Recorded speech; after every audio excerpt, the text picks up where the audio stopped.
آج کی تفسیر 12ویں پارے کے ربع سے 13ویں پارے کے نصف تک کی رہے گی۔ وَإِلَىٰ عَادٍ أَخَاهُمْ هُودًا سے اللہ تبارک و تعالیٰ نے لوگوں کی عبرت کے لیے حضرت ہود علیہ السلام کو قوم کی طرف بھیجنے کا ذکر فرمایا، اور قوم نوح کی طرح قوم عاد نے بھی حق آواز کو نہیں سنا۔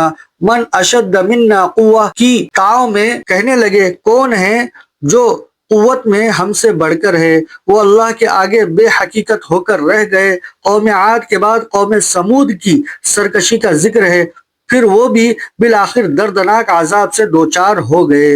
پھر قوم لوط کی فحاشی اور بد اخلاقی اور بدکاری اور بے حیائی کا ذکر ہے۔ یہ قوم بھی اپنی کردار کی وجہ سے ہلاک و برباد کی گئی۔ پھر حضرت شعیب علیہ السلام کے مدین بھیجے جانے کا ذکر کیا گیا، اور حضرت موسیٰ علیہ السلام کے توحید پیش کرنے کا ذکر کیا گیا، اور فرعون کے انکار اور سرکشی کے بارے میں بتلایا گیا۔ ان واقعات کے ذکر کے بعد اللہ اپنے نبی کو ارشاد فرماتے ہیں، تمہارا رب جب کسی ظالم بستی کو پکڑتا ہے تو واقعی اس کی پکڑ اور گرفت بہت سخت اور دردناک ہوتی ہے۔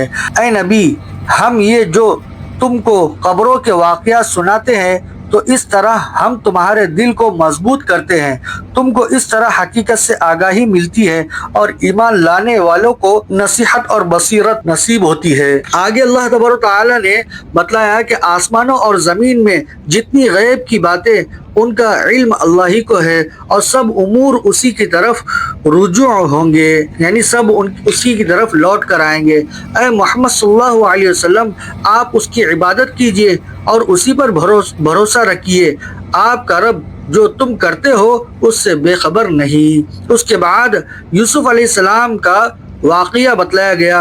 حضور اکرم صلی اللہ علیہ وسلم حضرت یوسف کے واقعے سے واقف نہ تھے۔ یہودیوں نے بحیثیت نبی آپ کا امتحان لینے کے لیے آپ سے اس قصے کے بارے میں سوال کیا، اور بدگمانی سے یہ کہا کہ حضور صلی اللہ علیہ وسلم ناواقفیت کی وجہ سے جواب نہیں دے سکیں گے، لیکن اللہ تبارک تعالیٰ نے بذریعہ وحی یہ قصہ حضور اکرم صلی اللہ علیہ وسلم کے زبان مبارک پر جاری فرمایا۔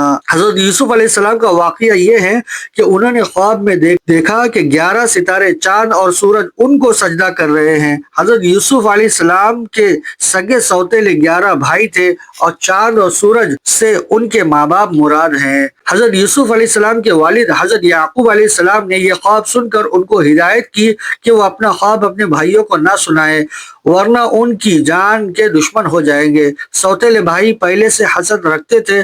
آخر ایک دن ان کو ایک اندھے کنویں میں ڈال دیا اور بات بنا دی کہ بھیڑیا کھا کر گیا۔ قافلے والوں نے کنویں سے نکال کر مصر کی حکومت کے ایک اعلیٰ افسر کے ہاتھ ان کو بحیثیت غلام نوکر کے فروخت یعنی بیچ دیا۔ اس افسر کی بیوی ان پر عاشق ہو گئی اور بدکاری میں مائل ہو گئی۔ حضرت یوسف علیہ السلام کے انکار پر ان کو قید میں ڈالا گیا۔ وہاں قید میں انہیں 2 قیدی اور ملے جن کے خوابوں کی حضرت یوسف علیہ السلام نے صحیح تعبیر بتائی۔ ان میں سے جب ایک قیدی نے رہائی پائی تو اس کے ذریعے تاخیر سے ہی صحیح حضرت یوسف علیہ السلام کی اس قابلیت کی اطلاع پہنچ گئی۔ بادشاہ کو بھی اپنے خواب کی تعبیر معلوم کرنی تھی۔ حضرت یوسف علیہ السلام نے اس کی بھی مشکل حل کر دی۔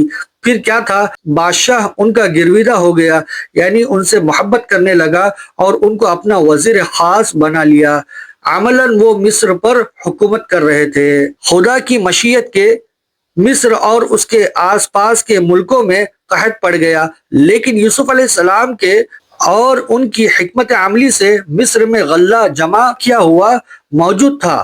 لوگ مصر میں اناج لینے آتے تھے، چنانچہ برادران یوسف یعنی یوسف علیہ السلام کے بھائی بھی غلہ لینے آئے۔ حضرت یوسف علیہ السلام نے انہیں پہچان لیا اور بلا قیمت، بغیر کسی قیمت کے غلہ دے کر روانہ کیا، اور دوبارہ اپنے چھوٹے بھائی بنیامین کو بھی ہمراہ لانے کی تاکید کی۔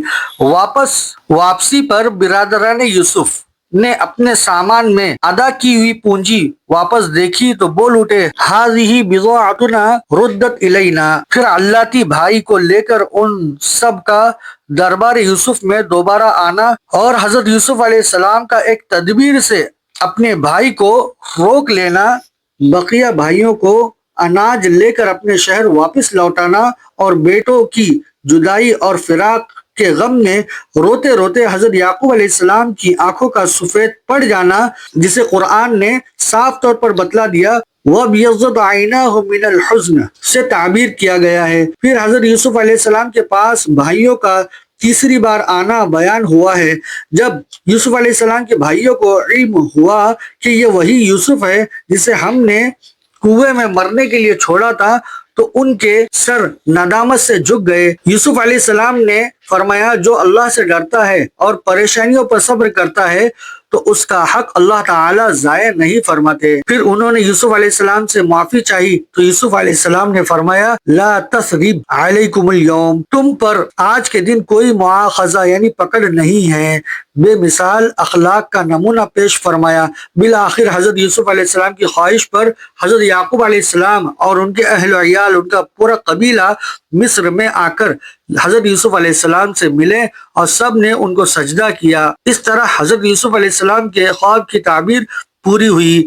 سورہ کے ختم پر اللہ تعالیٰ کا ارشاد ہے انبیاء کے ان واقعات میں سمجھدار لوگوں کے لیے بڑی عبرت ہے، اور قرآن جس میں یہ واقعات درج ہے مؤمنین کے لیے باعث ہدایت اور رحمت ہے۔ اس کے بعد سورہ رعد شروع ہوتی ہے۔ اس سورہ میں قرآن مجید کے کلام حق ہونے، توحید اور رسالت کے اثبات، قیامت کے آنے اور مرنے کے بعد دوبارہ زندہ اٹھائے جانے کا تفصیلی ذکر ہے۔ اس کے ساتھ ہی منکرین حق کے لیے عذاب کی وعید ہے۔ اللہ تعالیٰ ارشاد فرماتے ہیں کہ لوگوں کی سرکشی کے باوجود درگزر فرماتا ہے، حالانکہ وہ سخت سزا دینے والے بھی ہیں، اسے بندوں کے اعمال کی پوری خبر ہے۔ حاملہ کے پیٹ سے بھی واقف ہے کہ اس میں کیا بنتا ہے اور کیا کمی بیشی ہوتی ہے۔ اللہ تعالیٰ اس اصول قدرت سے آگاہ فرماتے ہیں کہ اللہ کسی قوم کی حالت کو نہیں بدلتا جب تک لوگ خود اپنی حالت میں تبدیلی لانے کی صلاحیت کے اہل نہیں ہوتے۔ ان اللہ لا یغیر ما بقوم حتی یغیروا ما بانفسہم، خدا نے آج تک اس قوم کی حالت نہیں بدلی جسے نہ ہو خیال خود اپنی حالت کے بدلنے کا۔ اے لوگو، برائیوں کو دور کرو اور بھلائیوں کا استقبال کرو، آخرت کی نعمتیں تمہارے لیے ہیں۔ اللہ تعالی ہم میں انقلاب مطلوب فرماوے اور ساتھ ہی ساتھ آخرت کی فکر نصیب فرمائے، آمین۔ اللہ رب العزت کا ارشاد ہے روزہ میرے لیے ہے اور میں خود اس کا بدلہ دوں گا، یا فرمایا میں خود اس کا بدلہ ہوں۔ تو روزے کا اہتمام کریں اور خوب رو رو کر اللہ تبارک و تعالیٰ سے دعائیں مانگیں۔ السلام علیکم ورحمۃ اللہ وبرکاتہ۔